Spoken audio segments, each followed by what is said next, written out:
Hi everyone, welcome to my studio. I'm Virginia Kilmore. Today we are going to be making a card from this catalog, which will be retiring in approximately 2.5 weeks. I can't believe it's almost over.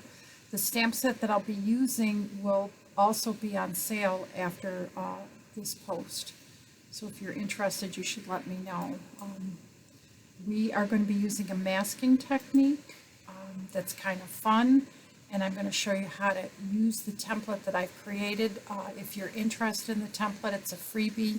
Just text me, email me, or leave a comment in this post. As long as I have your email, I can send it to you. So let's, without further ado, get started.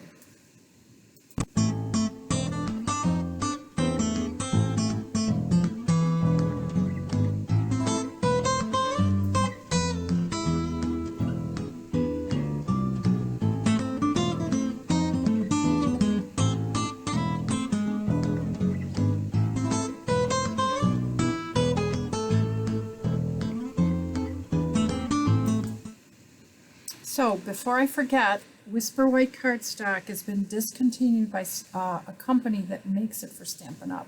They have dealt with one company for many years. Due to COVID, Whisper White cardstock is not going to be available from that company anymore. So Stampin' Up is working on replacing that, but due to that, you can only order 2 packs of Whisper White cardstock or envelopes or 12 by 12 paper. As of Friday, I could still order it. I don't know if it's sold out already, but I will check with you, check back if I know that it is. You can order it using the code at the bottom. I have a little code at the bottom of the display where there's all the directions for what you'll need for this card. So if you need that, get it ordered because you don't want to run out of Whisper White.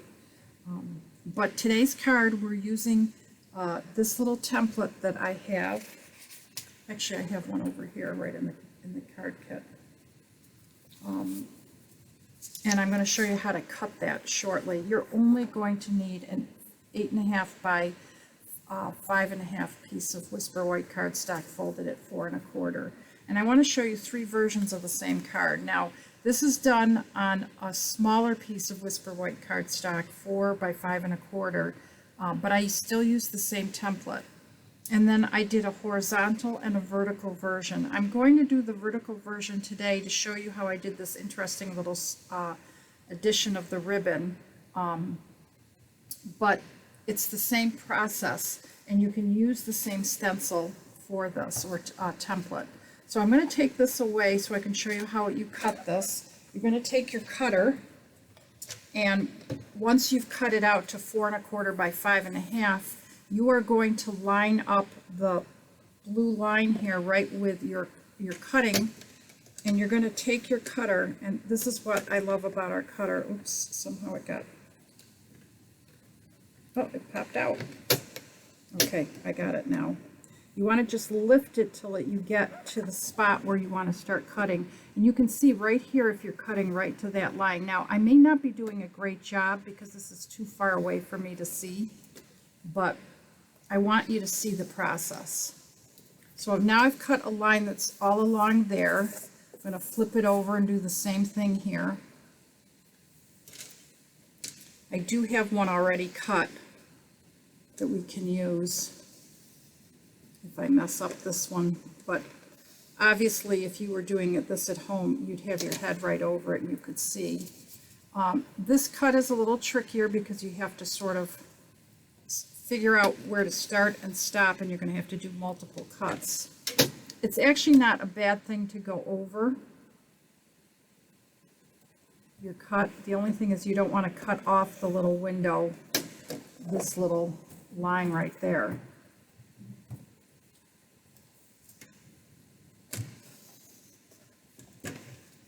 And you may be not perfect with your cuts. Don't worry about it. Remember, this is a handmade card, not a machine-made card, even though we're trying to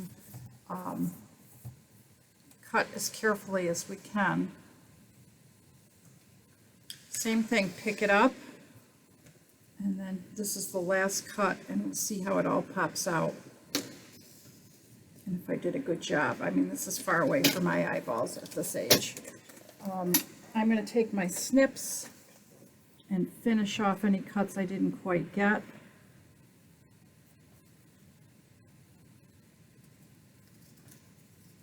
You don't want to pull because that's when you get these little ugly little cornery things that you don't want. Okay, that one came out pretty good. I just didn't go far enough, and it's because I wasn't sitting right over it. When I sit right over it, I can really see. You know how you get your head right in there? I just didn't want you to see the back of my head the whole time. So I started and stopped a little bit differently. Okay, and then this one here. Now, I think I'm going to use the one I already had. I've used that one 3 times already. And because this is just copy paper, this is not even heavy cardstock, I actually think it's better as a template because you can get closer to the edges than you can if you use cardstock. But a cardstock would work too. I've got it cut out. We might as well try it. We'll see how good I did. This is the one that I was using, and I use washi tape on it to adhere it. And I'm going to leave it on there for the whole process. So I am going to line it up with my edges of my cardstock, and then I need some washi tape. You may want to deaden it a little bit on your pants or on a surface before you adhere it, just because you don't want it to be too sticky. And I am putting it on 3 sides because I noticed that this tended to move a little bit. Now, if you were working with a piece that's a little bit smaller, you would want to very carefully wrap the tape around so it doesn't buckle. But that is what I did with a piece with this card. It just overlapped a little bit, so when I put it on, I had to flip it over and carefully fold it over so this part right here doesn't buckle. But because we're using the same size cardstock as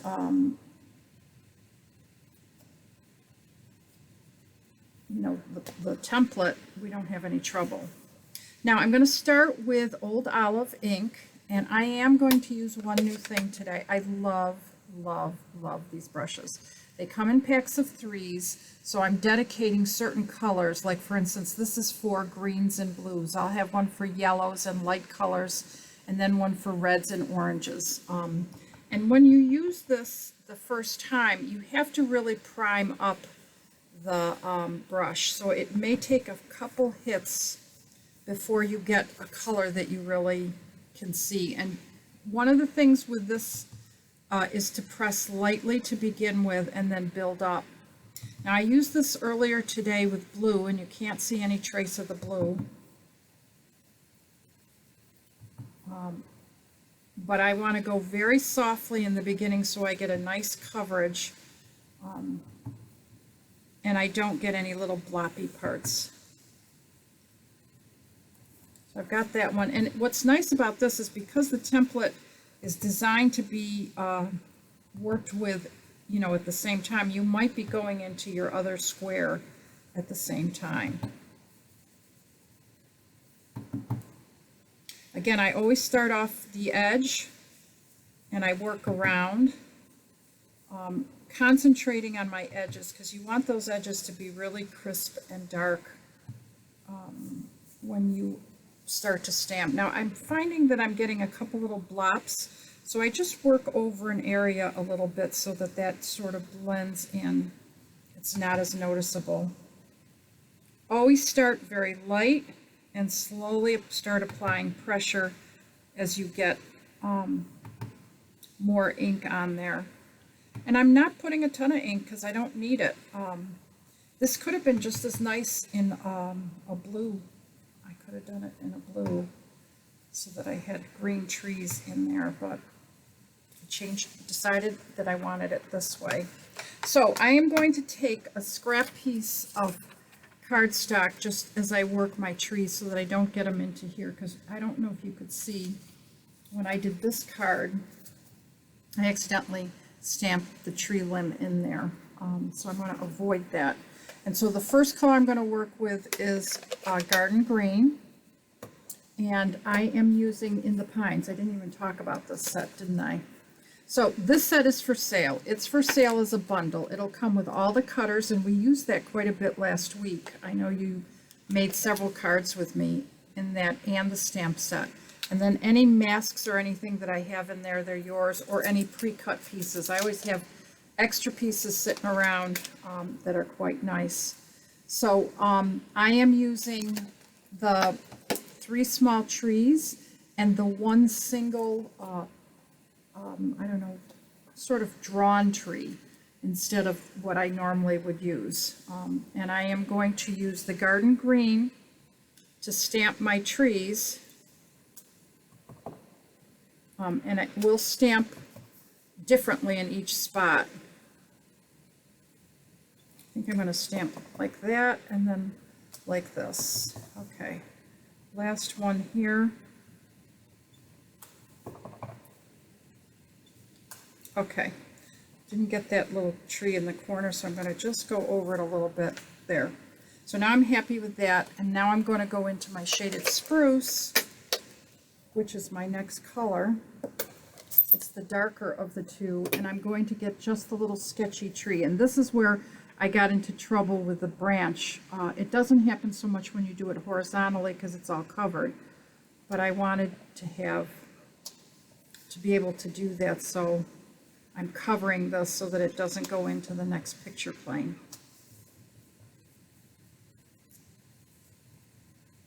Okay. And one right there. Okay, I'm happy with that. That's it. That's the whole card. Now I'm going to gently, well, I'm going to leave that out because I'm going to need, no, I'm going to be using the Garden Green. I have this thing that if I leave a pad open, it seems to always find its way onto my card. So I'm going to gently take this off. Washi tape is designed to be repositionable.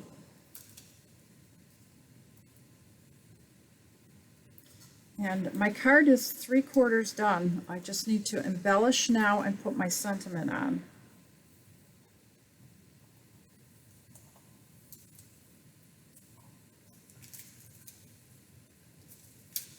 Okay, look at how nice that is. I'm going to be using this template a lot. In the next few weeks, I want to show you different ways to go about it. But to get the ribbon to go across here, I am going to poke a little hole here. I'm going to get my little hole punch, which I thought I had out, but I don't see it. It must be here. Oh, there it is. It's under a mess. And I'm just going to arbitrarily pick a spot. And I'm going to do it this way so I can see where I'm going to punch. I want it pretty low.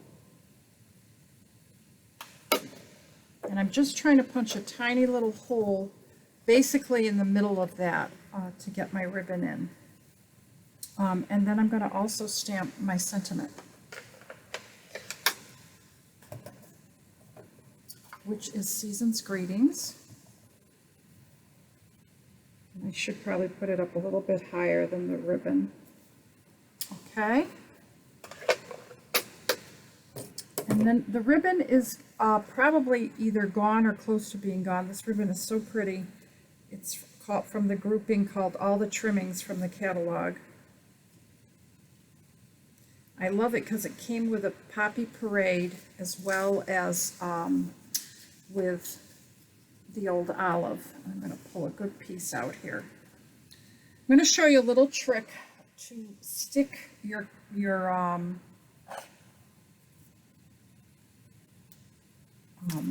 ribbon down into the spot that you want it, because so often when I go to tie, I need a third hand. So I'm going to sort of pick an arbitrary spot that I think would be good. And you see I put a glue dot there, sort of roll it up so that it sticks in that spot. I'm going to go ahead and tie it. And before I pull up, I'm going to push that down in there. And it's just going to sort of stay in place for me. And then when I go ahead and tie it again, it may pop out, but that's okay because I can always fix that again. Okay, that's it. That was my little tip for the day.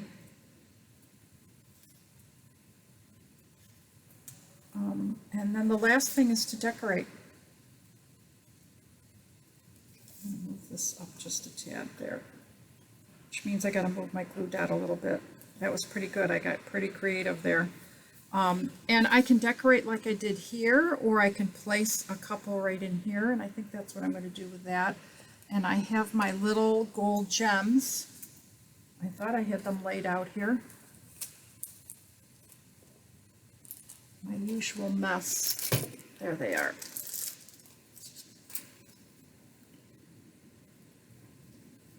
Come back here, my little pretty. The hardest part about putting them in a row is keeping them straight. I used to love when we had the pearls all in a row because you could just snip them off. But invariably you'd want some of those that were in a row separated, so you'd cut them apart.